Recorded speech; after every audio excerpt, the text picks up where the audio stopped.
Muy buenas tardes, mi nombre es Angie Carolina Granda Vega. En esta tarde le voy a hablar sobre las dificultades de aprendizaje y los trastornos del desarrollo. Como introducción tenemos que las dificultades de aprendizaje se refieren a los distintos factores que hacen que a un individuo le cueste aprender más que a otros. Algunos de estos factores se presentan con la ausencia de motivación, dificultades para concentrarse, para recordar o para memorizar, obstáculos culturales. Cuando se logra detectar esto a tiempo, podemos trabajar para que dichos individuos o dichas personas alcancen a tener un ritmo de vida normal de aprendizaje, en cuanto a su aprendizaje. En cuanto a los trastornos del desarrollo, estas son afecciones que suelen estar presentes al nacer y que pueden afectar el crecimiento del desarrollo del niño. Estos trastornos pueden causar problemas físicos, de aprendizaje, del lenguaje o del comportamiento. Tenemos las dificultades de aprendizaje. Este término o teoría fue establecido por Kirk en el año de 1962, introduciendo criterios de inclusión-exclusión para poder definir. En el año de 1968, el National Advisory Committee for the Handicapped Children señaló que los niños con dificultades de aprendizaje presentan más problemas psicológicos y que se encuentran implicados en la comprensión o la utilización del lenguaje hablado o escrito. También problema que se evidencia en alteraciones al escuchar, pensar, leer, escribir, deletrear o realizar cálculos aritméticos. Las teorías de Kirk facilitaron el surgimiento de servicios de educación especial específicos para individuos con estos problemas, favoreciendo la transición de un enfoque médico a uno educativo, eliminando así conceptos como la disfunción cerebral mínima. Por lo tanto, se podría afirmar que las dificultades del aprendizaje son aquellos problemas que se componen de un grupo diverso de problemas, cuyo origen podría ser una alteración del sistema nervioso central. Una aportación fundamental en el estudio de estas dificultades de aprendizaje es la que se ha producido en las últimas décadas desde la neuropsicología infantil básica y la clínica. La neuropsicología infantil básica estudia estos procesos neuronales que subyacen con la conducta infantil y trata de explicar las causas de la conducta normal, mientras que la neuropsicología infantil clínica se centra en el estudio de las consecuencias del daño cerebral desde la fase embrionaria hasta el final de la infancia. Tenemos los trastornos del desarrollo. Un trastorno del desarrollo se refiere a cualquier anomalía, irregularidad o problema en el funcionamiento intelectual global y en el comportamiento adaptativo de un individuo, que implica la demanda de elementos de respaldo y recursos en en el entorno en el que se desenvuelva esta persona. Es un concepto surgido a finales de los años 60 que se presenta dentro de un modelo educativo y como una alternativa al modelo médico predominante para el tratamiento de las personas con problemas graves en el desarrollo. Los trastornos del desarrollo pueden presentar las siguientes características. Surgen desde la infancia o de la adolescencia, presentan variados problemas en las habilidades, destrezas, saberes, etc. Y en última instancia, su intervención psicoeducativa requiere de recursos y asistencia extraordinaria.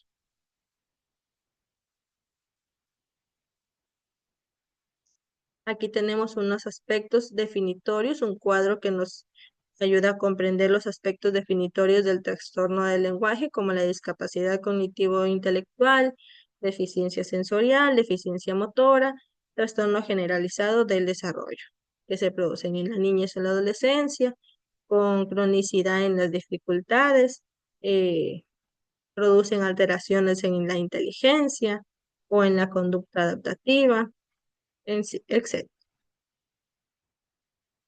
Tenemos también aquí la dislexia, como lo mencionaba como tipo de trastorno del desarrollo. del lenguaje.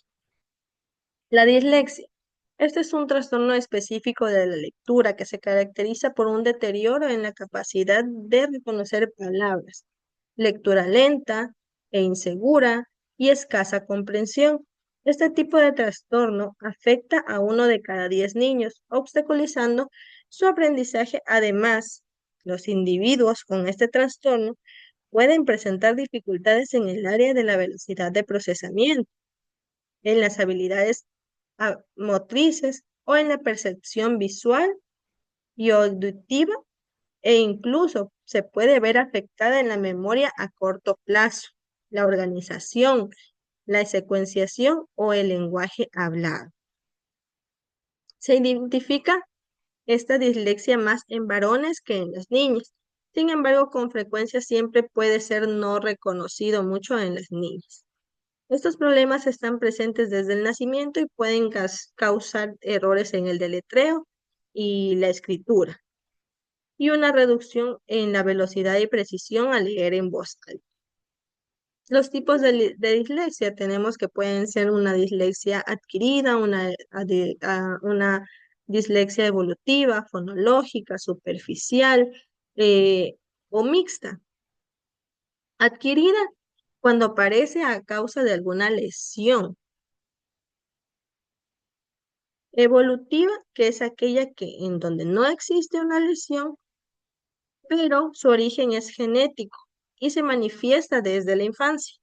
Fonológica, en cambio, que es una variante de la dislexia que se caracteriza por la dificultad para decodificar palabras y comprender cómo las letras se combinan para formar las palabras.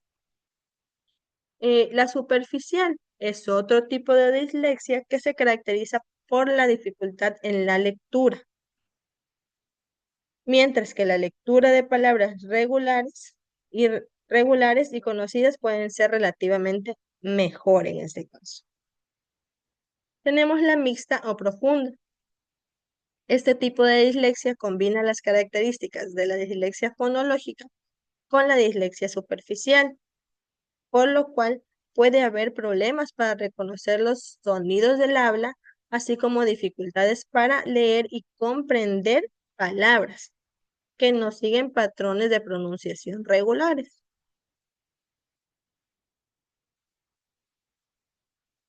Tenemos para esto unas actividades para la dislexia, como formar palabras, donde el niño debe seleccionar cada letra en el orden correspondiente para formar una palabra. Con esto va a trabajar el vocabulario y la memoria de trabajo.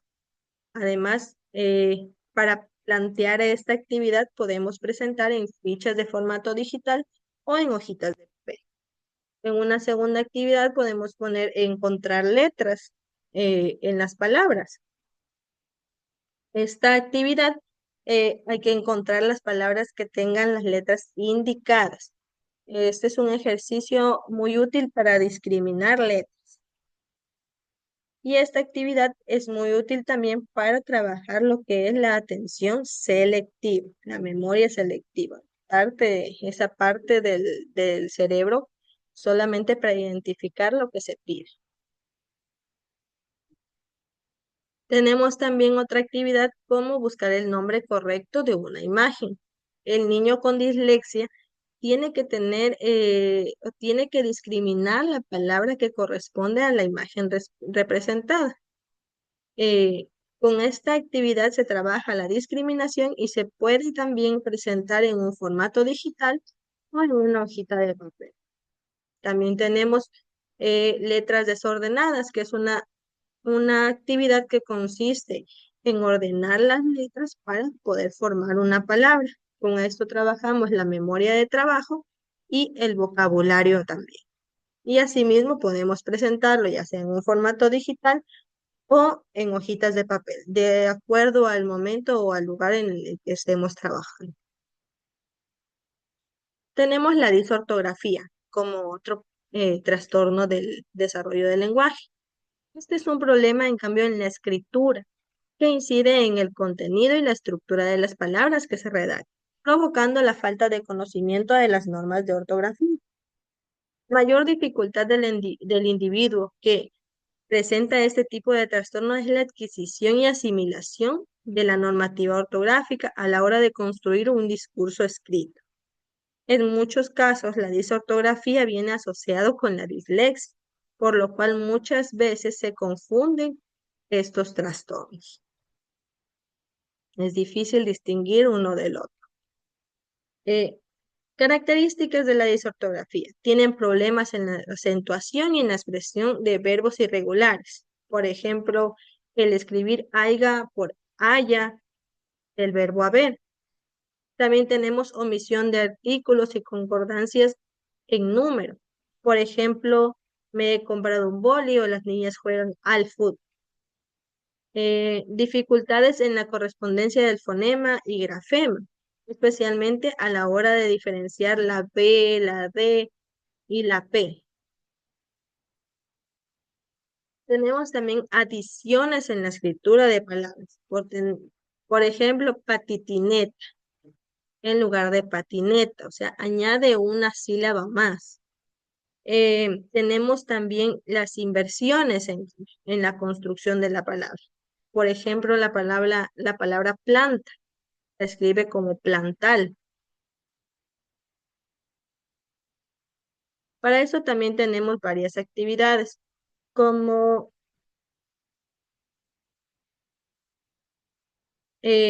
oraciones con espacio en blanco para tratar de completar la oración, ¿ya?